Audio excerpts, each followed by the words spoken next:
Olá, sejam todos muito bem-vindos a mais um episódio do nosso programa Conexões Raras, um espaço criado pela Associação Brasileira de Doenças Genéticas para promover troca de conhecimento, fortalecer rede de apoio e dar visibilidade aos desafios vividos pela comunidade rara. Como você já me conhece, eu sou Lindenberg Salmito, pai de uma criança com distrofia muscular Duchenne, ou seja, uma doença rara, ativista da causa, diretor da Associação Cearense de Distrofia Musculares, e estou com você aqui para conhecer, para mostrar, para conversar, para bater um papo e espalhar por esse mundo aí o que nós mais gostamos de falar, que é justamente sobre doenças raras, sobre a comunidade, porque a gente sabe muito bem que quanto mais conhecimento, mais qualidade de vida a gente vai ter. E hoje a gente vai abordar um tema, sim, totalmente indispensável. Nós estamos falando justamente sobre os direitos do paciente raro e os caminhos para garantir acesso e cuidado.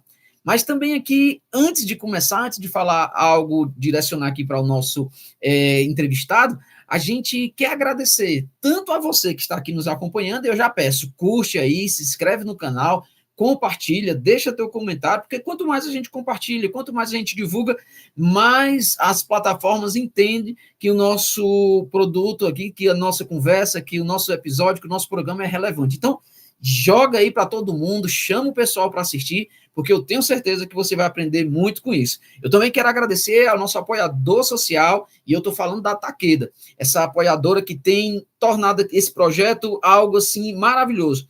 Só é possível chegar essa informação, só é possível chegar até você esse conhecimento justamente porque a Takeda resolveu investir, resolveu nos ajudar a compartilhar tudo isso. E isso porque ela acredita no impacto transformador do conhecimento.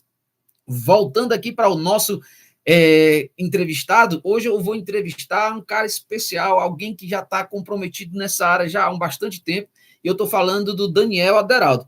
Ele é advogado, especialista em direitos sociais e políticas públicas, e ele tem acompanhado essa trajetória de perto, porque ele se inspirado pela sua própria mãe, que é a doutora Mônica Aderaldo, uma referência nacional na área das doenças raras. Ele atuou por muitos anos no setor jurídico da Associação Brasileira de Doenças Genéticas, oferecendo orientação, acolhimento, suporte técnico às famílias de todo o Brasil. E mesmo seguindo novos caminhos profissionais, continua ainda sendo uma voz respeitada na defesa dos direitos dos pacientes raros. Daniel, é uma grande satisfação receber você aqui no nosso programa Conexões Raras. E desde já agradeço por você ter topado essa nossa conversa, esse bate-papo, que com certeza que quem está aqui nos assistindo pelo YouTube ou nos ouvindo pelo Spotify vai acrescer muito de conhecimento e assim vai lidar com uma qualidade de vida bem melhor. Eu queria saber qual é a tua expectativa e que você se apresentasse aí para nós, porque esse público está já aqui ansioso em conhecer você. Lindenberg, muito obrigado pela apresentação, tá certo? Como você disse, meu nome é Daniel, tá? Daniel Aderaldo. Eu só fazendo uma correçãozinha aqui para ti, eu fui advogado, hoje em dia eu estou trabalhando no setor público, tá? Hoje eu sou voluntário da CDG, deixei de advogar pela CDG, mas eu continuo trabalhando em prol da CDG, porque, afinal de contas, é uma causa realmente apaixonante, que você pode até sair da CDG, mas a CDG nunca sai de você, tá bom? Continuo ativo aqui, sendo voluntário, participando aqui, mas não trabalho. Minha formação acadêmica é jurídica, eu sou advogado de formação, hoje não trabalho mais advogando, mas minha especialização é dentro do direito constitucional, do direito à saúde, foi minha tese de conclusão de curso, é minha tese de pós, tá? E tá muito focado no direito à saúde, tá? Hoje a gente trabalha mais fornecendo esclarecimentos para os pacientes da associação, tá? Tanto dos direitos ao acesso à saúde em geral, tá? Acesso a tratamento, como os direitos do paciente. Uma frase que a doutora Mônica fala muito, que não adianta cuidar só do cuidado, você tem que cuidar do cuidador também. Então, os direitos, o direito ele tem essa mágica de abranger um leque enorme, tá? Então, a gente tende a querer tanto a cuidar do paciente como do cuidador, e todo mundo tem direitos, tanto o paciente como o cuidador, tá bom? Que bacana, né? Que bacana. Que mesmo tendo se afastado um pouco aí da questão do direito, você continua ainda ativo, pelo menos ajudando naquilo que você aprendeu, naquilo que você tem transmitido, e com certeza nós somos beneficiados com todo esse conhecimento, com toda essa disposição e comprometimento. Daniel, aqui eu tenho certeza que o nosso bate-papo, que a nossa forma de conversar aqui, vai ser bem esclarecedor para quem está nos assistindo, porque muitas pessoas têm dúvidas nessa área, muitas pessoas, às vezes, também nem sabem o direito que tem, mas com certeza, nesse nosso bate-papo, vai chegar essa informação e aí nós vamos saber qual é o caminho certo. E a primeira pergunta que lançaram aqui para a gente é justamente sobre isso. Olha, Daniel, me diga uma coisa, existe algum cadastro nacional que pacientes com doenças raras podem realizar para facilitar o acesso ao SUS e melhorar a organização do atendimento? Oficialmente não existe nenhum cadastro nacional, tá? O que existe são estatísticas internas, por exemplo, a associação tem um cadastro, a CDG tem um cadastro dela, tá? Que a gente faz justamente para direcionar políticas públicas, tá bom? Que a gente tem um trabalho muito forte de advocacy, mas o SUS mesmo, o Ministério da Saúde não tem um cadastro próprio, tá? Existem entidades particulares que fazem esses cadastros e alimentam o sistema, tá? O governo do estado tem o seu próprio cadastro, a União imagino que tem algum tipo de organização dela, mas um cadastro específico, por exemplo, a TEA ela tem um cadastro bem específico, o grupo de autistas, ele tem um cadastro, que ele tem uma carteirinha própria, mas para as doenças raras, eles não têm esse cadastro específico, o que a gente até fomenta a criação, tá? E é um dos nossos trabalhos que existam esse cadastro específico, que tenha necessidade de carteirinha ou não, mas que é importante mesmo, porque você não tem como fazer políticas públicas se não conhecer seu público, né? As doenças raras têm um critério bem interessante, porque ela é rara enquanto específica, mas se você juntar, tem até um mote que o pessoal costuma usar aqui: juntos somos mais fortes, né? Você juntar todas as doenças raras, ela deixa de ser tão rara e ela começa a ter um olhar diferenciado. É importante a gente ativamente falar e falar em conjunto. A gente sabe que o Norte e Nordeste é uma região onde tem mais acometimento de doenças raras, até mesmo por questão cultural, né, que um dos fatores principais é essa questão da consanguinidade. E a gente também sabe que muitas cidades do Norte e Nordeste, como de todo o Brasil, mas o maior foco é por aqui, que nem toda cidade, nem todo município oferece um atendimento de qualidade. E a pergunta é, quando o município de origem não oferece o serviço necessário, qual é o procedimento para conseguir atendimento ou tratamento em outra cidade ou estado? Pronto, tu estás falando do tratamento fora do domicílio, né, o TFD. Ele foi regulamentado oficialmente em 99, 2022, tá? O que acontece? Quando na sua cidade específica você não tem algum tipo de tratamento especializado, aí é dever do município fornecer o tratamento em outra localidade. Normalmente, quando você não tem num raio de 50 quilômetros esse tipo de tratamento, um médico especializado, um fisioterapia, o que seja o seu tratamento específico que você precisa, que o paciente venha necessitar, cabe ao município fornecer pelo menos o deslocamento até onde tenha, tá?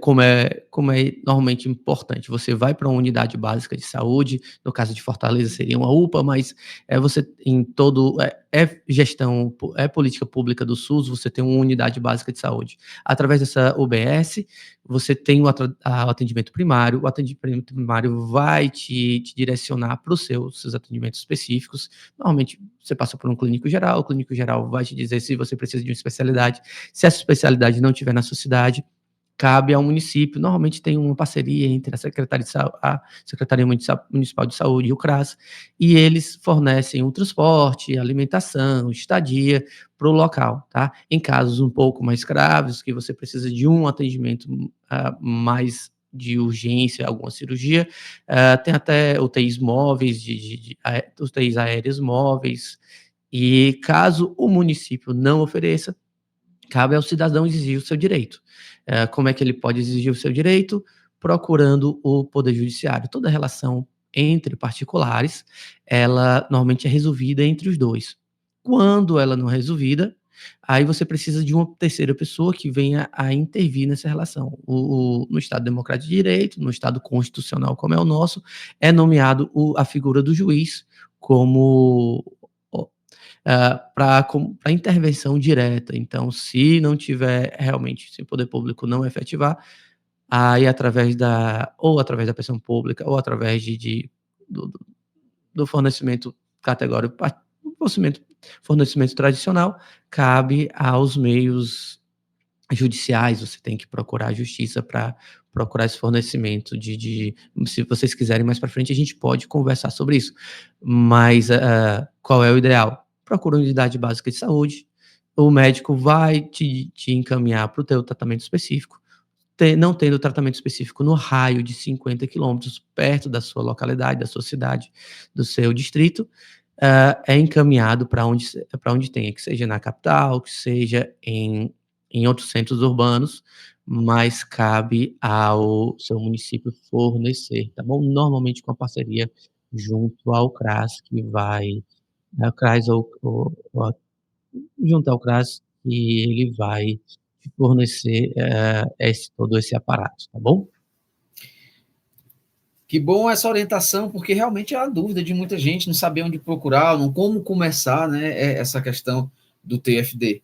Mas me diga uma coisa também, a gente muitas vezes chega em consultórios, ou chegando até mesmo nos hospitais, na rede SUS, e quando a gente vai conversar com os médicos ou pedir algum tipo de atendimento, muitas famílias às vezes não sabem muito bem como proceder ou confia plenamente naquilo que é dito, porque realmente não conhece, e aí passa por algumas situações e alguns constrangimentos, vez ou outra. Isso não é sempre, mas acontece vez ou outra. E aí, uma pergunta que lançaram aqui para nós é algo voltado nessa área. Diz assim: ter o CID atualizado é realmente obrigatório na hora de solicitar benefícios, medicamentos ou atendimento no SUS? Eu estou falando assim de consultórios, mas isso também abrange outras áreas que não tem nada a ver com o hospital. Mas é obrigatório? Pronto, o CID não é obrigatório, mas é importante, tá? Às vezes o médico ele não consegue fechar diagnóstico, então, infelizmente aí não tem como ter um CID, mas o CID normalmente tem umas classificações genéricas que ele pode inserir, ou o CID pode ser o CID, não da doença específica, mas de algum sintoma, tá? Esse CID normalmente funciona, tá bom? Mas ter o CID é importante para você direcionar um tratamento, especificamente para conseguir algum benefício, tá? O CID, ele não é essencial, mas vai ajudar ao médico, porque quando você vai conseguir algum benefício, normalmente você passa por uma perícia, então vai ajudar ao médico a direcioná-lo para que ele possa, porque você vai ter uma perícia, por exemplo, digamos, uma perícia do INSS, tá? O médico, ele vai ter uma porção de pessoas que vai atender. Então, ele vai te atender em 15, 20, meia hora no máximo. Em meia hora ele não vai conseguir fazer a anamnese total do paciente. Então, você ter toda a documentação já catalogada, ter toda a orientação, e muitas vezes o médico ele não é especialista naquela doença específica, então você ele ter outros entendimentos de outros colegas que possam ajudá-lo na da sua decisão para fazer o seu relatório final, vai ajudar. Daniel, dentro desse mundo dos raros, a gente sempre procura mais qualidade de vida, procura sempre trazer facilidade para as nossas vidas, porque realmente todos os dias são muito desafiadores, né? Todas as doenças raras, elas levam a um comprometimento, e eu gosto sempre de falar que o diagnóstico, por mais que foi dado a um indivíduo, a uma criança, a uma pessoa, mas ele afeta toda a família. Então, quando a gente vai nesses hospitais, quando a gente geralmente no SUS, a gente chega de manhã bem cedo e termina muito tarde, sendo altamente desgastante. Se já é desgastante para nós que não temos diagnóstico, imagina para quem tem o diagnóstico. E aí o que é que acontece? No meu caso, eu procurei uma qualidade de vida melhor, porque minha esposa está enfrentando a luta contra o câncer, e aí vim morar na Serra, que eu moro numa região de Serra aqui no Ceará, e saí do grande centro. Então, geralmente, quando a gente se desloca para ir para os tratamentos. Mas, como eu estava falando, é muito difícil, é muito dificultoso, é muito dolorido essa ideia do SUS. Vez ou outra, algum paciente, algum familiar diz assim, não, Vamos evitar passar o dia no hospital? Vamos fazer aqui uma vaquinha entre a família, vamos nos ajudar aqui para pagar um médico, para ter pelo menos um atendimento mais ali dedicado, mais individualizado, sem tanto sofrimento. Mas aí vem também algumas coisas que nós enfrentamos. E é justamente porque procuramos o melhor, ou pagamos algum médico, ou fazemos alguma vaquinha para isso, que sofremos alguns impedimentos. E a pergunta é: receitas emitidas por médicos particulares que a gente procura são válidas para pedir medicamentos, exames ou procedimento dentro do SUS? Eu não sei se eu fui bem claro. A gente tenta fazer algo no meio particular, não porque a gente pode, mas é porque amigos nos ajudam, alguma coisa assim facilita a nossa vida. E é claro que se a gente tem essa possibilidade, a gente vai procurar sempre o melhor. Não porque os médios do SUS são muito bons e são melhores. Eu estou falando do tempo que se perde, do esforço que é feito, até chegar neles um sofrimento. Então, mas na hora que a gente vem num posto de saúde ou vai alguma coisa, tem às vezes essa dificuldade, porque a receita é de um médico particular e assim vai. E a pergunta: será que essas receitas emitidas pelos médicos particulares são válidas para medicamentos, para terapias, para tratamentos dentro dessa realidade do SUS? É, pronto, sim, o laudo ele é válido, tá bom? Eh, o laudo do médico particular, ele sim é válido para o SUS, tá certo? Porém, o SUS ele tem um procedimento próprio. Quando a gente entra dentro do SUS, normalmente a gente entra por uma UBS, Unidade Básica de Saúde, tá? Eh, aí o SUS vai cadastrar a gente, tá certo? Tendo esse cadastro dentro do SUS, ele vai fazer os encaminhamentos, tá?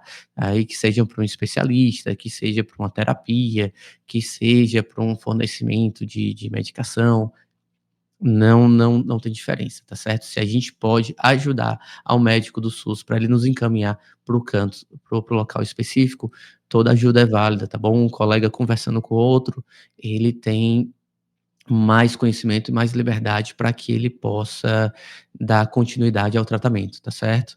Então, respondendo objetivamente a sua pergunta, sim, um laudo particular ele tem validade dentro do SUS, apesar de que, para os encaminhamentos, para a questão burocrática, é interessante que uma unidade passe para outra, da unidade básica de saúde passa para um hospital especializado, o hospital especializado vai encaminhar para um exame especializado, que seja um ultrassom, que seja algo mais específico, tá certo? Só vai dificultar um pouquinho mais o tratamento, você ter acesso ao equipamento do SUS, mas a validade é a mesma. Daniel, quando a gente procura a associação, ela sempre nos ajuda de diversas formas. E a Associação Brasileira de Doenças Genéticas é uma mãe para todas as associações. E através dela é que a gente vai, através de cada diagnóstico, criando uma associação, mas está sempre vinculada a ela, porque ela é uma espécie de associação mãe que nos ajuda. Só que no dia a dia da associação, a gente vê pessoas chegando para pedir ajuda e muitas vezes acha que é só chegar, pedir ajuda e vai se resolver, quando na verdade precisa de todo um processo de documentação, os bastidores. Não é simplesmente chegar na associação e dizer, olha, eu queria isso, e aí, num passo de mágica, se resolve.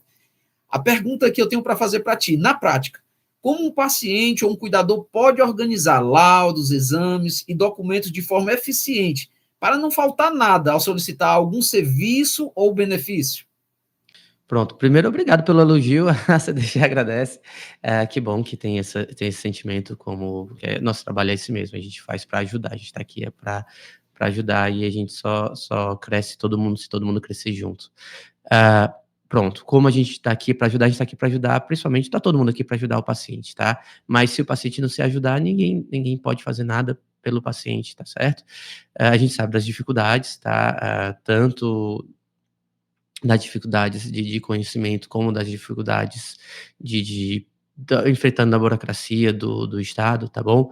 Mas é essencial que todo relatório, todo atestado, tudo ele seja, catalogado, tá? Ah, principalmente porque, Claro que vão ter prontuários em hospitais diferentes, vão ter prontuários do paciente em locais diferentes, tá? Apesar de ser dificultado cada vez mais o acesso ao prontuário, mas ele é o prontuário é do paciente, são informações do paciente, tá? Porém, a gente sabe que na prática, realmente é muito complicado você solicitar ao médico, ao hospital, administrativamente, uma cópia do prontuário. Então, é importante que o paciente tenha o seu próprio prontuário em casa, faz uma pastazinha, pega pastazinha, uma pasta elástica baratinha e vai, catalogando, vai guardando tudo que ele tiver para no futuro médico, porque, eh, como as doenças você vai necessariamente passar por vários médicos diferentes, o médico ele não vai ter acesso ao prontuário do médico anterior. Então é interessante quando o médico fazer a sua anamnese, quando ele for fazer o seu histórico da doença, ele não repetir tratamentos que uns médicos anteriores passaram, tá. Então, é importante que você guarde seus laudos, guarde seus relatórios. O relatório ele vai ser um resumo do que está escrito no prontuário, tá? Então o relatório médico é sempre essencial para que você possa, mostrar para outros médicos, e um relatório multidisciplinar. Não só o médico pode te apresentar o relatório, um psicopedagogo que seja, um terapeuta ocupacional, um fisioterapeuta, todos eles podem fazer relatórios dentro da sua especialidade e acompanhando a evolução do paciente dentro da sua área, tá? Ninguém melhor do que um fisioterapeuta para te dar a sua evolução física, melhor do que o próprio médico, tá bom? Então é ele que vai nutrir o médico com as informações, é o psicólogo, o psiquiatra, o que seja, é o que vai unir o médico que te acompanha, que seja um geneticista, que seja o médico que for que te acompanhe, que vai nutrir ele das informações, tá certo? Para o acesso ao direito, de novo, quando você vai passar por alguma perícia, quando você vai passar, esse médico ele não vai ter tempo para te analisar com profundidade. Então ele vai precisar ter em mãos todos os relatórios, todos os teus históricos médicos, para saber do que você passou e o agravamento da sua doença. Deixa eu falar de um caso aqui bem pontual, bem específico, tá bom? No caso de um possível, você trabalha, é segurado pelo INSS, você vai ter um auxílio-doença. Para esse auxílio-doença, às vezes você tem essa deficiência, mas você trabalhava normalmente. Acontece que a deficiência evoluiu, tá?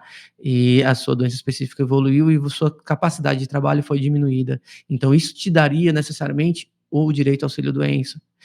Só que o médico ele tem que entender, o médico periciado, ele não vai entender que há 15 dias atrás você estava trabalhando e hoje em dia você tem, teoricamente, botar entre aspas aqui, a mesma doença, a mesma deficiência, a mesma incapacidade, e você não tá trabalhando. Por quê? Aí você tem que demonstrar que sua doença evoluiu para um nível que você não está conseguindo mais trabalhar, ou que seja, ou que está causando a sua doença, ou que está causando a sua atividade, seja aquela atividade específica, uma atividade, por exemplo, você tem que necessariamente carregar peso, mas a sua seria uma dor nas costas, então todo o que vai te dar a crise seria as suas dor nas costas, o que está causando a sua dificuldade em deambular, a sua dificuldade para andar, seria aquela atividade específica. Então, ou você vai ser readaptado para uma outra atividade, então, ou você realmente fica incapaz para qualquer tipo de atividade, dependendo do seu histórico, da sua capacidade técnica. Então, para o médico poder dar esse diagnóstico, ele precisa do teu histórico. Então, o histórico da sua das medicações que você vinha tomando, o histórico do tratamento que você vinha fazendo, o histórico médico, fisioterapia, psicologia, o que seja, ele é essencial. Então, catalogar, guardar os teus laudos, pedir relatórios médicos, eles são obrigados a te darem o relatório, tá bom? Que faria mais sentido, seria mais rápido do que o próprio prontuário, tá? Então, eles são obrigados por lei a te dar o relatório, tá bom? Claro que você não vai ser antipático a pedir um relatório uma vez por mês, mas toda vez que seja necessário, é interessante pedir o relatório, dá um tempo útil, normalmente uns 15 dias para ele preparar, afinal de contas, você não é o único paciente dele, né? Então dá um tempozinho razoável, não pede em cima da hora também, para o médico também, ajuda o pessoal a te ajudar também, né? Dá um tempo útil, assim, um tempo razoável para o médico te fornecer o relatório, que trabalhando em conjunto, você e o médico, uma parceria entre o paciente e o médico sempre é o ideal, tá bom? E ajuda o médico a te ajudar, traz os relatórios anteriores para as consultas, traz tudo que ele pedir, faz os exames, tá bom? Que realmente é uma coisa que acontece com grande frequência. O médico pede os exames, o paciente não faz. Às vezes por culpa do paciente, às vezes por culpa do sistema, que a gente sabe que a burocracia do sistema é complicada. Não está conseguindo? Pede ajuda, a gente está aqui para isso. Às vezes é só um telefonema, às vezes resolve, às vezes tem que fazer manifestação social em cima do tratamento da máquina que foi quebrada e não foi consertada, mas às vezes é só um servidor que está no mau dia naquele dia, então a pressão social ela é válida, que seja com a ligação, que seja pedindo com a educação, que seja um pedido mais rígido aqui, fazendo uma manifestação, mas às vezes uma consulta de 6 meses, ela tem que ser postergada por mais 6 meses, porque ou a gente esqueceu ou a burocracia estatal não permitiu.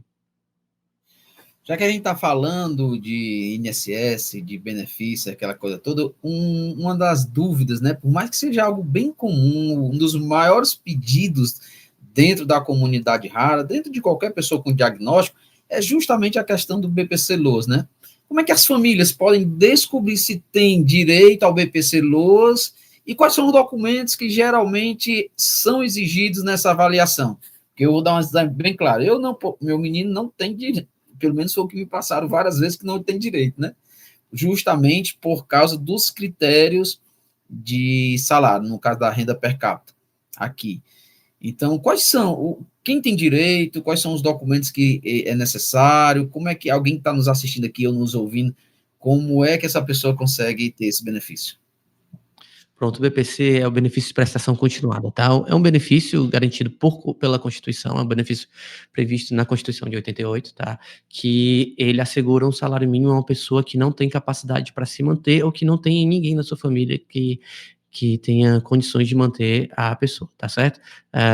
A gente pode até tentar descobrir se você tem realmente ou não direito a esse benefício agora, tá bom? Porque é o seguinte, o critério básico, tá? Você não ter capacidade para os atos da vida civil, tá bom? Não necessariamente somente para o trabalho, mas seria para os atos da vida civil.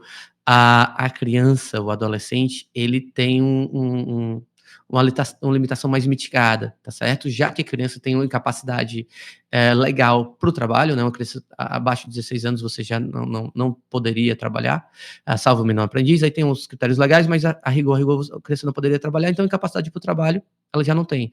Então a incapacidade para a vida civil, ela seria uma incapacidade, ela teria que ter uma dificuldade maior que as outras crianças.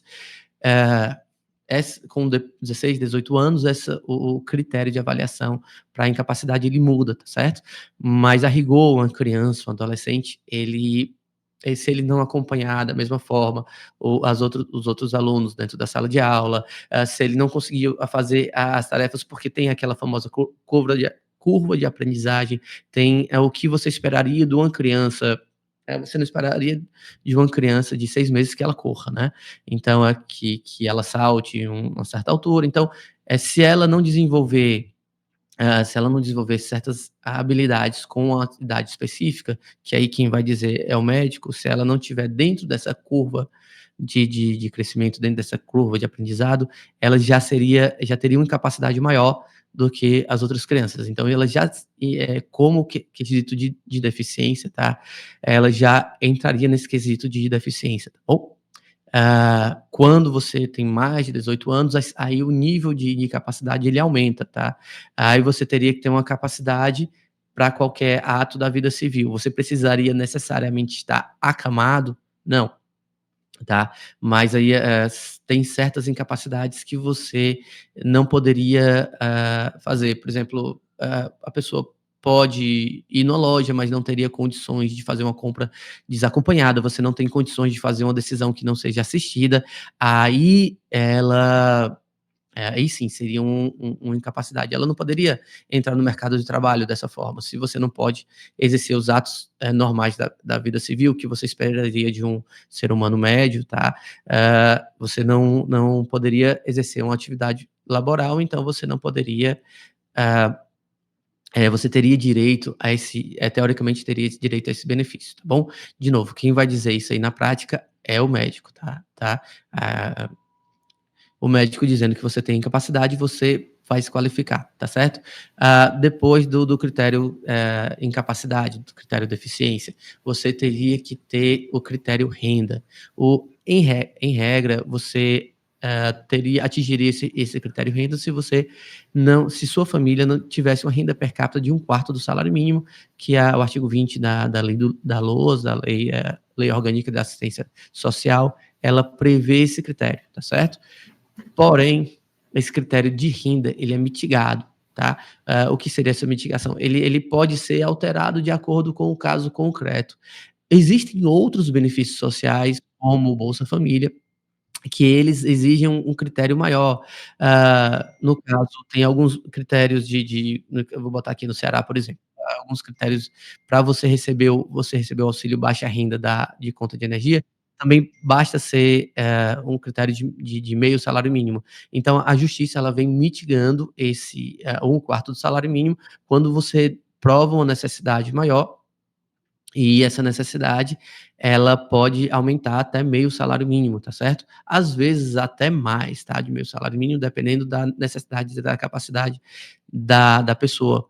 Por exemplo, se você gasta com medicação, tá, o plano de saúde, gasta com plano de saúde, ele não necessariamente entra, principalmente mais uma medicação que o SUS era para fornecer, e ele não fornece, aí você compra, nem que seja numa farmácia popular, esses gastos, eles são, diminuídos da sua renda per capita, e eles entram no critério social, tá. O CRAS, ele pode fazer esse relatório para você, se você precisar, tá certo. A rigor, como é que funciona? Você acredita que tem a necessidade do LOAS, tá, do benefício de prestação continuada ao portador de deficiência, você entra em contato com o INSS, você pode entrar em contato tanto pelo número 139, como você pode entrar em contato com o aplicativo Meu INSS, tá certo? Para você entrar no aplicativo Meu INSS, basta você ter uma conta no Gov.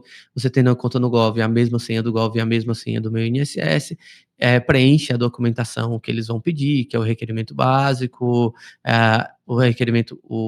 preencha o requerimento de renda, que é a declaração de composição e renda, e você diz quem mora na sua casa e quem compõe a renda, se tiver alguma renda declarada, informa a renda das pessoas que fazem parte da sua casa, quem faz parte da sua casa, quem é considerada família para a lei do LOAS, né. O artigo 20, ele também tem esse conceito de família, são os parentes diretos da pessoa, que seria, ascendente ou descendente, que seria avó, avô, ou pai, mãe e os filhos, são os ascendentes e os descendentes diretos, tá certo? Que você pode colocar dentro da sua renda, tá certo? Eh, um um Você compondo a renda, você tendo 4 pessoas dentro de uma casa, e essa família não ganha mais de um salário mínimo, ou que ganhe mais salário mínimo, mas você tem gastos comprovados, como medicação, transporte para tratamento, e aí, preenchendo esse critério, você vai passar por uma perícia dentro do INSS, a assistente social vai analisar tudo isso, vai analisar se na sua rota tem água encanada, vai analisar se na sua rota tem esgotos, o quanto você gasta com gás, o quanto você gasta com energia, se você tem acesso a outros benefícios do governo, que sejam Bolsa Família, um Vale Gás, um Vale Leite. Na verdade, o Bolsa Família, ele meio que abrange tudo isso, mas se você tiver um Vale Gás, um Vale Leite, vai ser considerado tudo isso, tá certo? Se você tem aquele benefício da Enel, que é que é uma renda mínimazinha, que é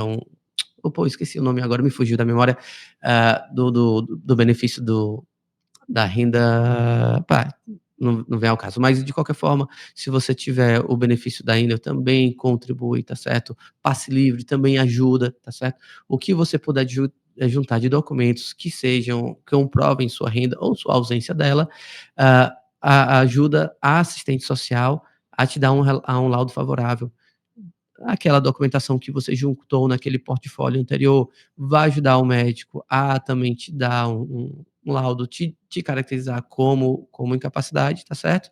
E, outra coisa que é essencial, Outra coisa que você precisa ter necessariamente é o cadastro único, tá certo? Normalmente quem tem Bolsa Família já está cadastrado no cadastro único, mas o cadastro junto ao CRAS, ele é essencial para você pedir mesmo que você não receba nenhum benefício do governo, ou qualquer auxílio do governo, que seja o Bolsa Família, você tem necessariamente que ter o cadastro no cadastro único, que você vai fazer em qualquer CRAS, tá? E a assistente social, tudo isso que eu estou te falando agora, ela vai pedir, vai fazer esse relatório dessas informações, e o cadastro único, o INSS, ele cruza as informações, tá? Então ele vai ter acesso ao laudo da assistência social, que ela vai colocar dentro do cadastro único, tá bom? Então, outra coisa que é interessante falar é que, ah, por lei, é previsto que um benefício de um salário mínimo recebido por outra pessoa que que ser recebido, ficou confuso minha frase, vou refrasear. Um benefício social recebido no valor de salário mínimo, ele não é calculado na renda da pessoa. Ou seja, se numa casa 2 pessoas recebem o LOAS, esse LOAS, ele não influencia no LOAS da segunda pessoa. Então, 2 pessoas podem receber na mesma casa o benefício, que seja 2 idosos, tá? Que até quando eu falei do LOAS, eu foquei muito no deficiente, mas o idoso acima de 65 anos também teria esse direito, tá? Mesmos critérios, só substitui a deficiência pela idade, tá bom? Então, 2 deficientes, 2 idosos, ou 1 idoso e 1 deficiente, eles podem receber na mesma casa, tá bom? E existe a discussão jurisprudencial, tá? A discussão doutrinária, se 3 pessoas receberiam, tá bom?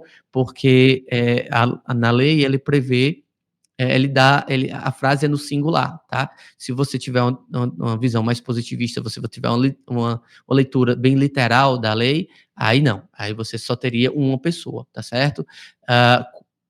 Tem jurisprudência para todo lado, eu não vou cravar aqui dizendo que necessariamente a pessoa teria direito 2, 3 pessoas. E na prática, a gente já viu casos de pessoas que recebem 3 até 4 pessoas na mesma família, claro, comprovando a necessidade, tá? A gente sabe que o dia a dia é difícil, principalmente numa família que tem portadores de deficiência na mesma casa, e a gente conhece como alguns casos da deficiência genética, então terminam tendo 2, 3, 4 3 crianças dentro de uma mesma casa com a mesma doença genética. Então, essas 3 crianças, a rigor, teriam direito a receber o BPC, tá? Dentro da mesma casa, mesmo porque o custo de vida de uma pessoa, de uma família com várias deficiências na mesma casa, é muito maior do que de uma família que não tem. Então, a rigor, você teria esse direito, sim. Claro que o pente fino, o escrutínio, ele vai ser bem maior para essa família, mas a minha sugestão é: não desista, vai atrás. Se o INSS te negar por algum requisito formal, tem meios jurídicos que você pode procurar, tá? Para rever esse entendimento, já que tem entendimento jurisprudencial favorável ao fornecimento de 2, 3 benefícios. Afinal de contas, é um direito da pessoa e ninguém deve abrir mão de direitos. A gente falando de direito, a gente tocando nesse assunto, dentro dessa comunidade rara, dentro dos diagnósticos, muitos familiares, né? A gente falou aqui do BPC, diretamente ao paciente, mas muitos familiares têm que abrir mão de uma vida pessoal, né? A gente tem dentro do país uma família que às vezes é comandada só pela mãe e teve que abandonar o emprego justamente para cuidar do filho, ou se há ali na família um casal, uma mãe ou um pai vai ter que sair, um dos dois vai ter que sair para dar exclusividade ao diagnóstico do filho, porque a gente sabe que uma vida com diagnóstico, paciente raro, ele precisa de uma atenção a todo momento. E aí eu te pergunto, existe já alguma coisa direcionada para quem cuida? Porque nós tocamos nesse assunto agora para quem é cuidado. Mas para quem cuida, tem direito a alguma coisa, algum benefício social? Se tem alguma esperança, a gente pode ter isso palpável nas mãos? Quem tem que abandonar, entre aspas, tudo para cuidar do seu filho e aí viver simplesmente do BPC, ou às vezes nem viver do BPC, mas de bicos ou alguma coisa? Existe alguma coisa direcionada para quem cuida? Sim, existe. Hoje existe O BPC, quem tem direito a um cuidador, claro, quem vai dizer isso é o médico, tá? Mas aí vai ter que ter no relatório que a pessoa tem direito ao cuidador, tá bom? Quem tem direito ao cuidador, existe um adicional que você recebe por ter o cuidador, tá certo? Por ter necessidade de um cuidador, tá bom? Mas no momento é um adicional, tá bom? Existe um projeto de lei, que nesse projeto de lei existe um benefício para o cuidador, não só para a pessoa com necessidades especiais, mas também para o cuidador. Ainda está incipiente, salvo engano, já passou na Câmara, tá? Então, está indo para aprovação, eu vou ficar faltando essa informação se vai ter que passar pelo Senado ainda ou se está indo já direto para a sanção do presidente, mas existe esse projeto de lei, já está em vias de aprovação, salvo engano, passou na Câmara ano passado, posso estar errado, mas salvo engano, passou na Câmara ano passado, e tá em vias. Aí falta a vontade política para ser aprovado, mas sim, hoje, na prática, sim, existe esse adicional ao BPC, mas no futuro, se tudo der certo, vai ter um benefício para o próprio cuidador. Afinal de contas, como você mesmo diz, não é nada incomum a família abrir mão de uma carreira para se dedicar exclusivamente ao filho, e nada mais nobre do que, você, entregar a vida pelo irmão, né. Daniel, o nosso bate-papo aqui está bem gostoso, bem proveitoso, o conhecimento aqui está trazendo muito esclarecimento, mas o tempo vai passando e a gente está chegando ao fim de mais um episódio. Eu queria deixar contigo, como geralmente eu faço, porque às vezes a gente conversa sobre alguns assuntos e não toca ou esquece de tocar em algum assunto relevante que você faz questão de trazer. Então, eu queria deixar esse último momento não fazendo uma pergunta, mas se você acha necessário tocar em alguma coisa, falar de alguma coisa para os pais, para os pacientes, para a comunidade rara, se há uma necessidade de você tocar num assunto aqui, que você possa trazer, fica à vontade, para que a gente faça isso antes de encerrar esse nosso episódio. Pronto, para a comunidade rara é interessante falar que vocês não estão sozinhos, tá bom? Tem sempre alguém que está disposto a dar uma mão, nem que seja auxiliar com alguma coisa, nem que seja ouvindo, que seja ajudando no tratamento, que seja esclarecendo direitos, indo atrás de direitos, tá bom? Os direitos, eles foram conquistados com muita luta, então, por favor, não abram mãos dos seus direitos. Se você tem direito a alguma coisa que seja um benefício, a um tratamento, a uma medicação, a um exame, vão atrás, tá certo? Não deixe não acredite que seu problema é menor, que tem pessoas com problemas maiores. Todo problema, toda situação, ela é muito particular, é muito sua, e só a pessoa que sabe o que está fazendo, tá bom? É um apelo que eu faço principalmente aos pais de portadores de necessidades especiais. É importante se cuidar do cuidador. Se o cuidador não estiver bem, se o cuidador não estiver saudável, não tem como cuidar da criança, não tem como cuidar de seu filho, tá?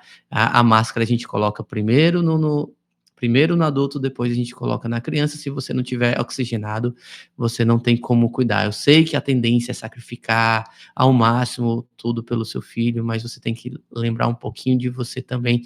Esteja saudável, esteja ciente, para que você possa dar o melhor o melhor tratamento possível para o seu filho, que seja um abraço, que seja um beijo, que seja um conselho, que seja um carinho, que seja apoio financeiro, mas temos que cuidar do cuidador, e para nunca ninguém esquecer da pessoa a ser cuidada.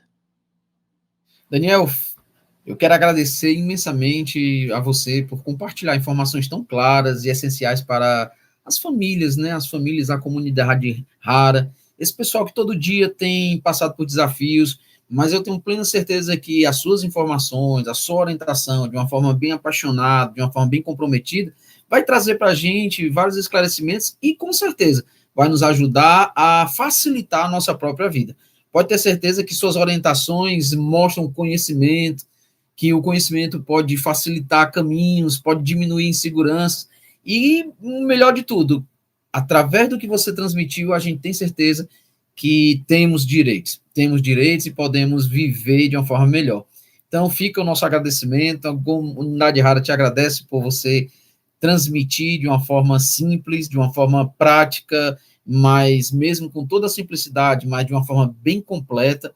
A gente vai aqui, você que está nos assistindo ou nos ouvindo, pode colocar aí nos comentários, pode depois até fazer uma pergunta que a gente tenta responder de alguma forma. Quem sabe a gente não vai ter um episódio 2 aí com o Daniel, tratando outros assuntos diante daquilo que você está escrevendo.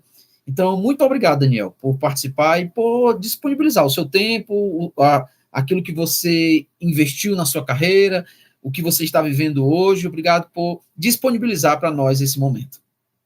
Eu que agradeço o canal aqui, a disponibilidade. Eu parabenizo pelo trabalho, que eu acho essencial, que sem o esclarecimento, sem qualquer tipo de esclarecimento, as pessoas não teriam acesso ao tratamento. Então, eu que agradeço aqui a presença, a oportunidade de estar aqui podendo contribuir com qualquer coisa que seja, mesmo que seja só um pouco, e desejo boa sorte e bom trabalho, e que esse seu trabalho aqui se perpetue por muitos e muitos tempos, muitos e muitos episódios aqui. Que bom. E antes de terminarmos essa nossa conversa, esse nosso bate-papo, eu quero deixar aqui um aviso especial. Na descrição desse episódio de hoje, você vai encontrar um mini guia gratuito sobre direitos dos pacientes raros, preparado com muito carinho para ajudar você, para ajudar a sua família a se organizar e a acessarem informações mais importantes. É só você ir lá, clicar, vai estar lá o link, você basta clicar lá e vai baixar aí no seu celular, no seu computador, para você ler e ainda ter mais conhecimento daquilo que o doutor Daniel transmitiu aqui para a gente. Agora sim, a gente encerra mais um episódio do nosso Conexões Raras. Esse programa foi construído com uma missão de levar informação útil, acolhimento e esperança para cada família rara no nosso país. Mais uma vez, o agradecimento ao doutor Daniel Aderaldo, que por muito tempo, esteve ali com a Associação Brasileira de Doença Genética, mas ainda continua de uma forma voluntária. E também ao nosso agradecimento a você que nos assistiu, a você que compartilha, a você que curte, a você que segue os nossos canais. Vai lá nas nossas redes sociais, a CDG Brasil, e espalha essas informações, chama o pessoal para curtir, chama o pessoal para compartilhar, porque talvez tem pessoas que nem sabem que isso existe. Então, quanto mais você compartilha, mais qualidade de vida você traz. Também eu quero agradecer a Takeda, que é o nosso apoiador social, que está investindo nesse programa, investindo nesse episódio, e fazendo com que todo esse conhecimento chegue até você. A gente segue unido, fortalecendo direitos e construindo caminhos mais justos e acessíveis para toda a comunidade rara. Eu, Lindenberg Salmito, uma honra ter participado aqui com você, e desde já, coloca aí, escreve alguma coisa, deixa seu comentário, porque quem sabe o próximo entrevistado não vai ser você. A gente pode estar falando aqui do seu diagnóstico, a gente pode estar falando aqui da sua contribuição na comunidade rara, e eu quero um dia ter essa oportunidade, esse prazer de lhe entrevistar. Então, até o nosso próximo episódio do nosso programa Conexões Raras. Fica com Deus e um beijão no coração. Até mais.